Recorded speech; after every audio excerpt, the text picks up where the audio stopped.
آپ جانتے ہیں کہ ایک بادشاہ ایسا بھی گزرا ہے جو اپنے ہی خواب سے کانپ اٹھا تھا۔ کہانی کیا ہے آئیے سمجھتے ہیں۔ ایک رات فرعون نے خواب دیکھا کہ آسمان سے ایک تارا گرا اور اس کے محل کو آگ نے گھیر لیا۔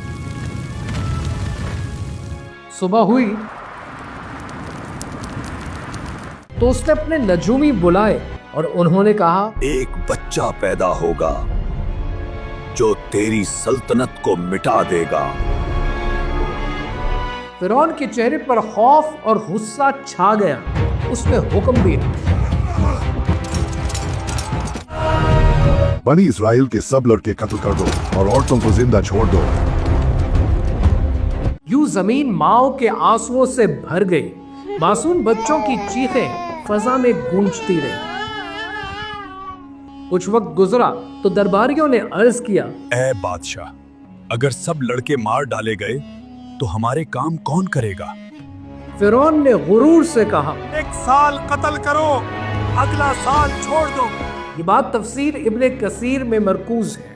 اسی سال جس میں قتل روک دیا گیا، حضرت ہارون علیہ السلام پیدا ہوئے۔ فرعون سمجھ رہا تھا کہ اس نے ہر راستہ بند کر دیا ہے، مگر قدرت کا فیصلہ کچھ اور ہی تھا۔ اسی سال قتل کا حکم تھا اور اسی سال حضرت موسیٰ علیہ السلام پیدا ہوئے۔ اللہ نے حضرت موسیٰ علیہ السلام کی ماں کے دل میں الہام ڈالا، جب خوف محسوس کرو تو اسے دریا میں ڈال دو، ہم اسے واپس لوٹائیں گے اور اسے رسول بنائیں گے۔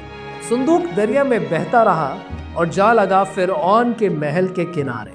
وہاں حضرت آسیہ علیہ السلام کھڑی تھی، دل کی مومنہ، جنہوں نے صندوق کھولا تو ایک بچہ تھا جس کے چہرے کی معصومیت نے ان کا دل چھو لیا۔